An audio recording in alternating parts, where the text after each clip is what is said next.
तो इस वक्त की सबसे अहम खबर यही है कि आर्यन खान को मुंबई क्रूज ड्रग्स मामले में जमानत मिल गई है। और न सिर्फ आर्यन खान बल्कि आर्यन खान के साथ साथ अरबाज मर्चेंट और मुनमुन धमीचा को भी जमानत मिल गई है। लेकिन अब सवाल इस बात को लेकर है कि आखिर ये लोग जेल से बाहर कब तक आएंगे। जो अभी जानकारी मिल पा रही है उसके मुताबिक कल, या फिर ये हो सकता है कि कल के बाद परसों तक ये जेल से बाहर आ सके। चूंकि जो अभी तफसीली फैसला है वो अभी पूरा होना है और फैसले के बाद ही ये जो जेल से बाहर आने का जो अमल वो पूरा होगा। लेकिन बहरहाल ये एक अहम खबर है। मोहल रोहतगी ने खुद इस बात को मीडिया के सामने आकर कहा कि अदालत ने आर्यन खान को जमानत दे दी है। और आर्यन के जमानत को लेकर बहुत ज़्यादा जो सुर्खियां में ये मामला सुर्खियों में बनी हुई थी और हर तरफ से सवाल उठ रहे थे कि क्या वाकई मामला इस तरह का है कि आर्यन को लगातार इतने लंबे वक्त तक जेल के अंदर रखा जाए। क्या जमानत मिल नहीं जानी चाहिए। जिस तरह से कोर्ट में दलीलें दी गई हैं दोनों तरफ से, जो अनिल सिंह वकील थे एनसीबी के और मोहल रोहतगी ने अपनी जो वजाहत रखी थी, तो दोनों तरफ से जो है जोरदार बहस हुई है। लेकिन अब ये अहम खबर ये है कि आर्यन खान को जमानत मिल गई है। आज हाई कोर्ट ने दोनों साइड की दलीलें सुन के 3 अक्यूज को बेल ग्रांट करा है। Aryan Khan number 1, Arbaaz merchant number 2 and एक लड़की है उसका नाम है मुनमुन धमेचा। उन तीनों को आज हाई कोर्ट ने बेल दिया है। पक्का डिटेल्ड ऑर्डर कल मिलेगा और मुझे उम्मीद है कि ये तीनों अक्यूज जो हैं ये कल पूरा काउंटर आर्ग्यूमेंट हुआ। 1 घंटा उनका आर्ग्यूमेंट हुआ, 1 घंटा हमारा हुआ, फिर ही ऑर्डर निकला।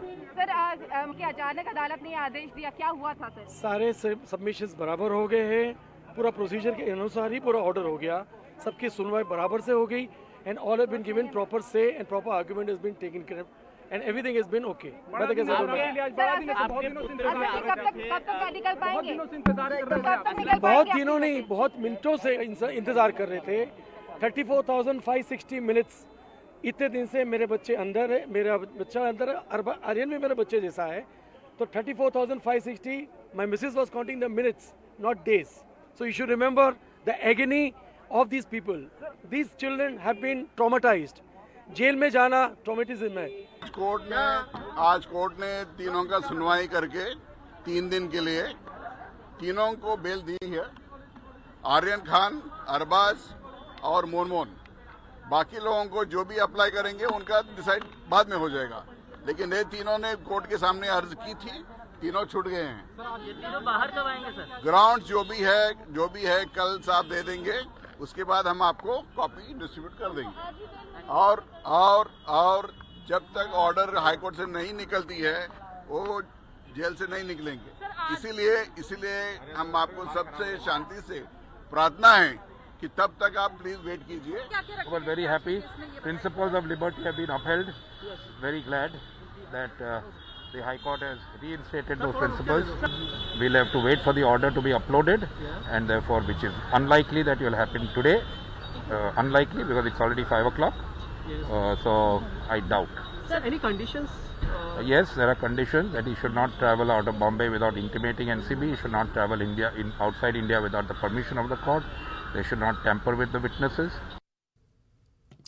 तो आर्यन खान को जमानत मिल चुकी है, अरबाज मर्चेंट को जमानत मिल चुकी है और मुनमुन धमीचा को भी जमानत मिल चुकी है। लेकिन आज वो जेल से बाहर नहीं आएंगे। कल जेल से बाहर आ सकते हैं या फिर ये कि अगले दिन उसके बाद।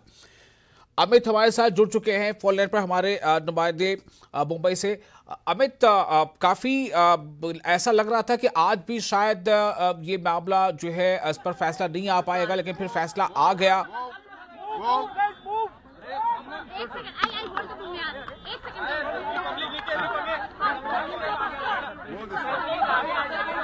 Don't do that. I'm going to go away. If you're going to please.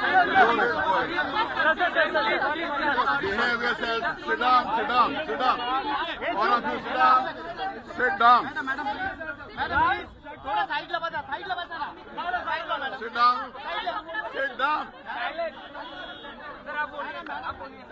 Sit down. Sit down. Sit down. Sit down, I said.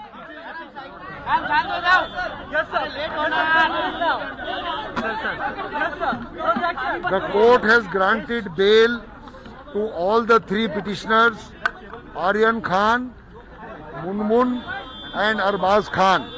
The court has heard the case for more than 2 or 3 days and the court has granted bail just now. The detailed order will be given tomorrow and hopefully all the three petitioners will come out of jail either tomorrow or on Saturday. आज high court ने दोनों side की दलीलें सुन के 3 accused को bell grant करा है। Aryan Khan number 1, Arbaaz merchant number 2 and एक लड़की है उसका नाम है मुनमुन धमेचा। उन तीनों को तो आर्यन खान को जमानत मिल चुकी है। वकील मुकुल रोहतगी ने अभी खुद इससे पहले भी हमने आपको उनका बयान सुनाया था और आपने फिर अभी उनको फिर से सुना है और सीधे तौर पर उनका कहना है कि ये एक बड़ा कदम है। कोर्ट ने जो इनकी दलीलें थी उसको माना और आर्यन को जमानत मिल गई, लेकिन आर्यन जेल के बाहर कब आएंगे, अरबाज और मुनमुन, ये एक अहम सवाल है। हमारे साथ हमारे नुमाइंदे सर्वेश जुड़ चुके हैं, रास्त हमारे साथ और अमित भी जो है वो हमारे साथ फोन लाइन पर है। सर्वेश, मैं आपसे जानना चाहूंगा कि अब जो सबसे बड़ा सवाल लोगों के जहन में है कि वो ये लोग जेल से बाहर कब आएंगे, और हमें ये भी बताइए कि कोर्ट में दरअसल किस तरह की दलीलें आज दी गई, किस तरह का जज के सामने दोनों पक्षों से बातचीत हुई है।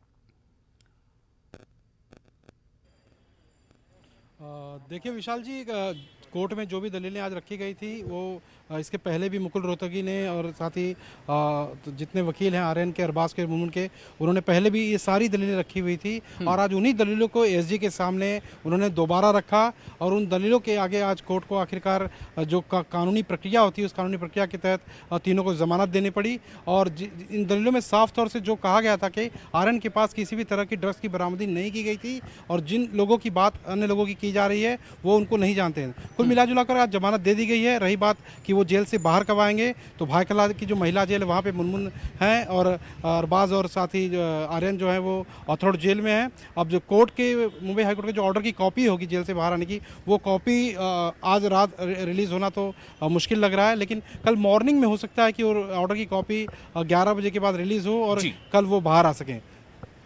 जी तो सर्वेश, आप हमारे साथ बने रहे। आखिरकार इस तरह से हम कह सकते हैं कि आर्यन की मन्नत पूरी हो गई है। अमित, मैं आपके पास आना चाहता हूं। जितना इस मामले ने सुर्खियां बटोरी है और जिस तरह से ये लगातार चर्चा में ये मामला रहा, 3 बार जमानत की अर्जी सेशन कोर्ट ने खारिज किया था, बॉम्बे हाई कोर्ट ने भी तीसरे दिन जाकर ये फैसला इस तरह का आया है। अमित, देखिए कुछ अपडेट मैं आपको दे दूं।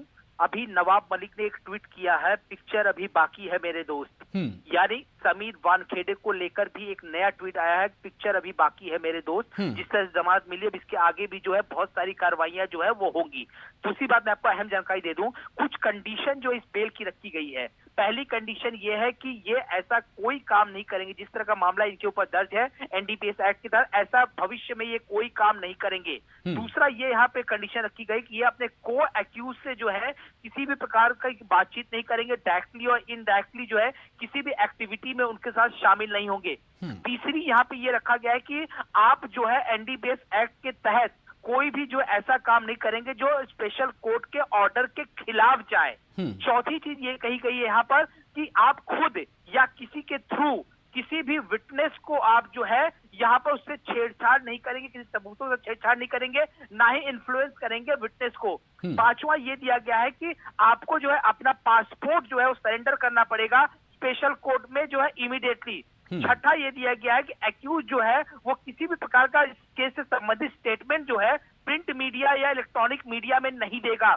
उसके अलावा कुछ और चीजें दी गई है कि जो एक्यूज जो है वो यहाँ पे देश छोड़कर जो है prior permission from the special जज फॉर एनडीपीएस, बिना परमिशन के और जज के बाहर नहीं जा सकते। अगर आप मुंबई के भी बाहर जा रहे हैं तो आपको इन्वेस्टिगेशन ऑफिसर को इस बात की जानकारी देनी होगी। दूसरी बात यह है कि शुक्रवार को एनसीबी मुंबई ऑफिस में every Friday between 11 AM to 2 PM जो है आपको प्रेजेंस रहना पड़ेगा। दूसरी बात यह है कि एक्यूज जो है shall attend all the dates in court. Unless prevented by any reasonable cause.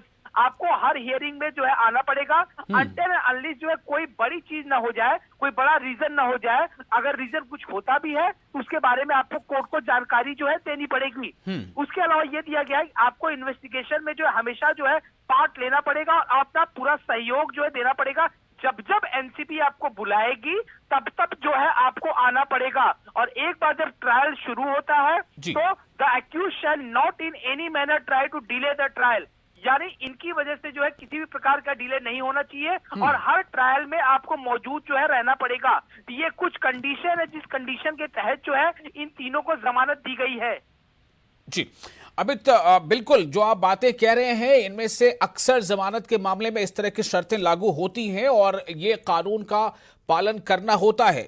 लेकिन यहां पर सवाल सबसे अहम यह है कि आखिर इतने बार यानी 3 बार एनडीपीएस कोर्ट ने इस जमानत को खारिज किया था। दलील में बार बार ये बात कही जाती रही है कि जो जेल है वो ऑप्शन है, बेल जो है वो रूल है। तो क्या इस मामले में जो एनसीबी की तरफ से जो दलील थी बॉम्बे हाई कोर्ट में, क्या ये माना जाए कि वो दलील वाकई कमजोर पड़ गई और आर्यन या अरबाज मर्चेंट के बिहाफ में जो दलील थी वो उस दलील को कोर्ट ने ज्यादा कारगर माना? इनकी तरफ से ये कहा गया था एनसीबी की तरफ से कि ये पहली बार नहीं है, इस साजिश में ये लोग पहले से लिप्त है, पहले से ड्रग्स का सेवन करते हैं, ड्रग्स का खरीद फरोख्त किया जाता है। 2018-19 का एक चैट भी सामने आया जिसमें आर्यन और अनन्या पांडे जो चंकी पांडे की लड़की हैं उनका भी एक चैट सामने, उसमें वीड गांजे की जो है बात चल रही थी कि हमें गांजा चाहिए, अनन्या कह रही मैं प्रोवाइड कराऊंगी। फिर जो है एक इस पूरे मामले पेडलर को गिरफ्तार किया गया जिनसे इन्होंने ड्रग्स जो है मंगाया था, ऐसा एनसीबी का दावा है।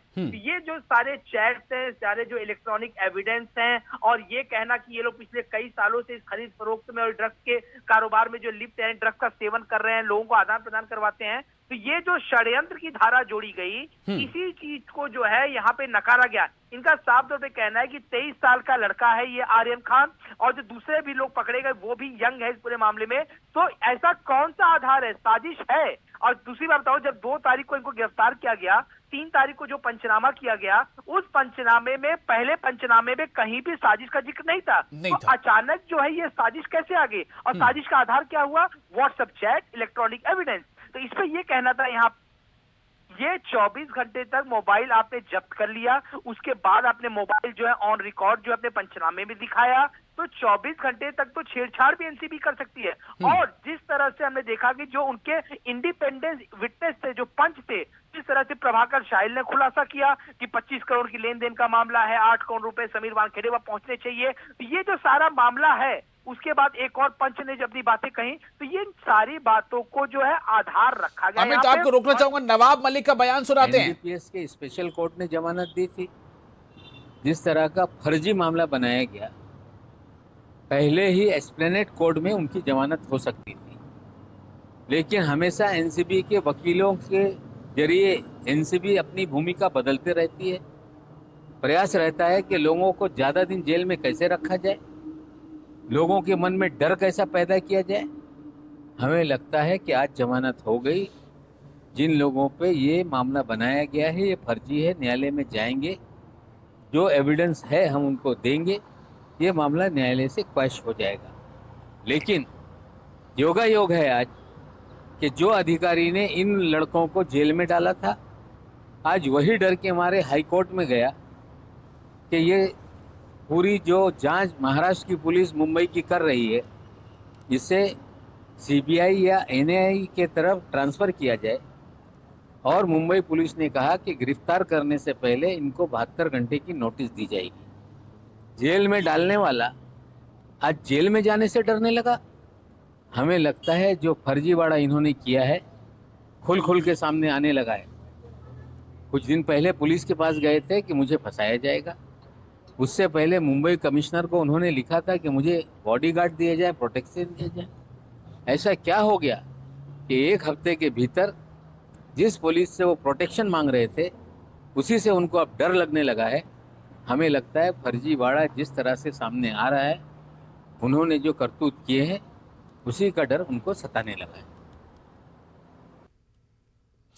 तो नवाब मलिक का बयान अभी आप सुन रहे थे। नवाब मलिक महाराष्ट्र गवर्नमेंट के वजीर हैं, मिनिस्टर हैं और एनसीपी के तर्जुमान भी हैं। उन्होंने शुरू से इस पूरे मामले पर सवाल उठाए, समीर वानखेड़े पर सवाल उठाए। उन्होंने शुरू से ये नैरेटिव बताया कि ये फर्जीवाड़ा है, और अब जबकि बेल होने की खबर जैसे ही ये खबर आई है, नवाब मलिक अब ट्वीट करते हैं कि पिक्चर अभी बाकी है मेरे दोस्त। तकरीबन 11 मिनट पहले का उनका ये ट्वीट है, पिक्चर अभी बाकी है मेरे दोस्त। हम सर्वेश आपके पास इस सवाल को लेकर आना चाहेंगे कि जो अमित ने सबसे पहले जिस तरफ इशारा किया है, सर्वेश आप इससे क्या समझ पा रहे हैं? पिक्चर अभी बाकी है मेरे दोस्त, नवाब मलिक का ट्वीट मतलब क्या है?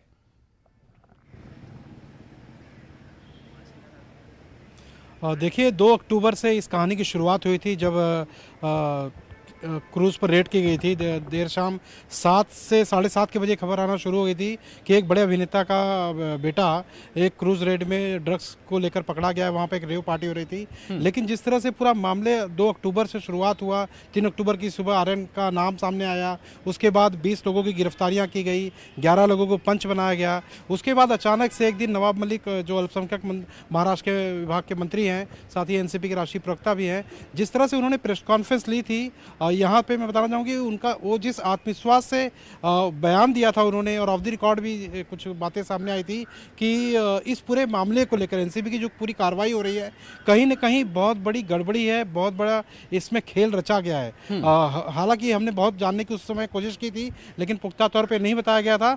स्टेप बाय स्टेप एक एक चीज़ सामने लाने की बात कही गई थी, और वही चीज़ एक एक करके सामने आ रही है विशाल जी। तो कुल मिला जुला कर जिस तरह से एनसीबी की कार्रवाई आर्यन समेत मुनमुन धमेचा, साथ ही अरबाज मर्चेंट और अन्य आरोपियों पर कार्रवाई की गई है, उसके बाद समीर वानखेड़े को लेकर जिस तरह से तमाम, चाहे उनके जन्म प्रमाण पत्र का दस्तावेज, चाहे उनके शादी के दस्तावेज हों, चाहे उनके अन्य दस्तावेज हों, जिस तरह से नवाब मलिक एक एक करके बाहर ला रहे हैं, इस पूरे दौरान अब तक 2 गवाह जो एनसीबी के इस पूरे मामले में क्रूज रेड में मुख्य गवाह थे, 2 गवाह अब तक सामने आ चुके हैं। उन्होंने कहा है कि किस तरह इस पूरे खेल में पैसों के लेन देन की बातचीत की गई थी। अब तक 25 करोड़ का जो नाम है वो प्रभाकर साहिल ने लिया है। तो कुल मिला जुला कर इस पूरे मामले की जब एक गहन इंक्वायरी की जाएगी, हालांकि समीर वानखेड़े पर इंक्वायरी उनके डिपार्टमेंट की, विजिलेंस डिपार्टमेंट की तरफ से बैठाई जरूर की गई है अब, लेकिन विजिलेंस डिपार्टमेंट की तरफ से 4 घंटे की महज कल पूछताछ की गई थी। अब आगे उनसे कब पूछताछ की जाएगी?